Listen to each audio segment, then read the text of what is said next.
உன் வாய் மதுரம் என்றால் நீ அவர்களுக்காக போராட வேண்டும். ஹல்லேலூயா, ஆமென்.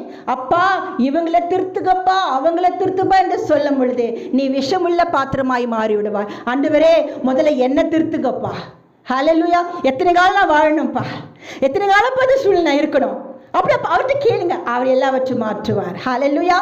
ஆதலால் இந்த வார்த்தை, இந்த வாயின் வார்த்தை தேனா இருந்தாலும் இதை கேட்கிற மக்கள் உட்கொள்ளும் பொழுது கவலைப்பட வேண்டாம். உன்னுடைய வாழ்வாதாரை சுகப்படுத்தும்படி, ஆமேன், சில மருந்துகள் குணமாக்க வேண்டும் என்றால் அது கசப்புள்ளதாக இருக்கும். ஆமேன். அது பாம்பின் விஷம் அல்ல.